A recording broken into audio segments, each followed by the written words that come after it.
So you've been called to a saturated field. Welcome to the club.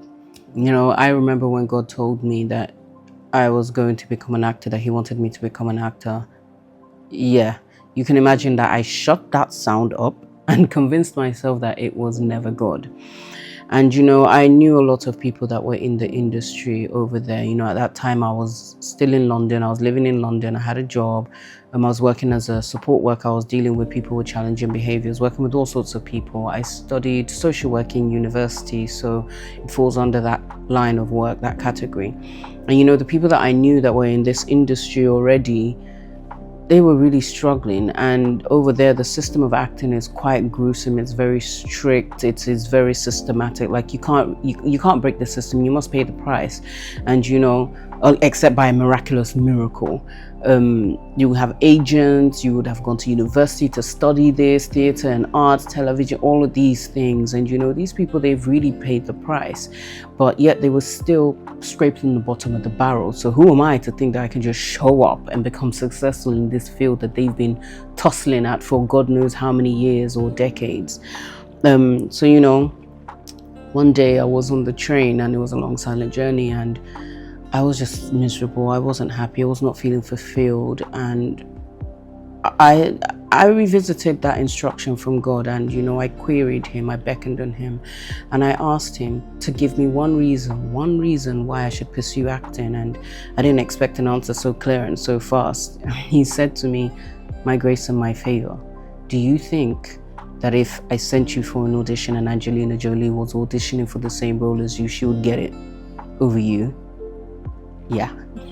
Delusional, right? Sounds very delusional, but it's that delusion that has brought me as far as I have come today, and will take me further than my eyes can see. It is better that you obey God and fail than you disobey and never find out the greatness that He would have made of you, and the impact you would have had on not just yourself, on many other people that would be around you, and many that you will not meet. Life is not just about you. There are so many people that are connected to you, called to you, destinies that are tied to you, and instructions that we obey is never just about us. We're vessels. Blessings and things are supposed to flow through us into others. It's never just supposed to stop with us, else you're a non-functional vessel. We are functional vessels. So again, I will say that there's no such thing as obeying God and failing. And also, when you do obey God, there's this notion of, okay, God, you told me to do this. Where's the reward? Where's the this? But, you will face trials and tribulations in this delusion, but in the end, you will reap much benefit. People like Joseph, that was told he was going to become, a ruler. Many will bow to him, but he was but a boy, and next thing he was sold to slavery, and next thing he was in prison. Or Moses, that was called to lead the Israelites out of Egypt. He was a murderer and he was struggling with speech, delusion. Or Abraham, that God told his descendants will be like the sands of the sea, and Sarah will bear him a child, but they were well on their way to their hundreds. Delusional. Or is it David, that was called or told that he would be a king, but he was in the field tending to sheep, and his father had no regard for him. And he also stood against Goliath, whom Saul's army, most trained and most experienced, couldn't stand off against, but he knew he was the man for the job. Delusional. So sometimes delusional is the best decision you can make in your life. Jim Carrey once said, you can fail at what you don't like, so you might as well go for what you love. And in this delusion and obedience in Christ, I'm going for what I love, and by the grace of God, with God's backing, I know that there's no competition. What's mine is mine. When God sends me, there is no competition. It is just my job to simply fall in line of His obedience with Him. And I was in London. I was living in London, and God told me that I should pack up all my things and move back to Nigeria. And I'm like, huh? And I remember when I told God, this was after I had started pursuing this obedience. And my coaches, the school that I was with the School of Unseen. I'll even tag them. They had connects, like they were also working as an agency. Over there, I was closer to Hollywood than I am moving to Nigeria, but God said, I want you to pack up your things and go back to your motherland.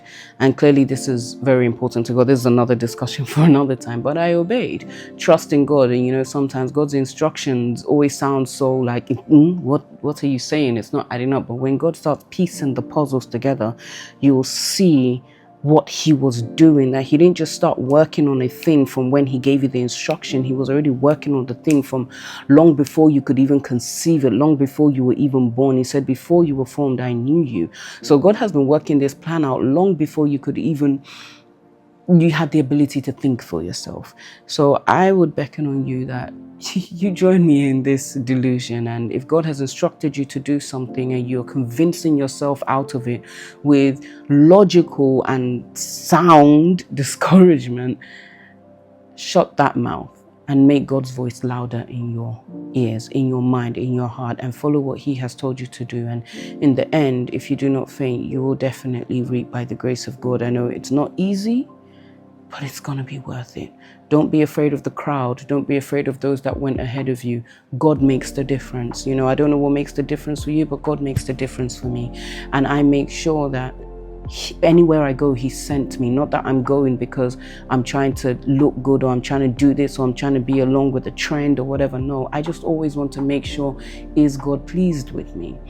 And that is where my peace comes from, no matter what I face or no matter what storm comes my way. And you know, with that being said, I would like to welcome you to Slate Corner, which is a segment of our show Slate, which will be coming to you soon by the grace of God. So I say, stay tuned. And I bid you an outro. Ngwanu. Bye bye. Stay delusional.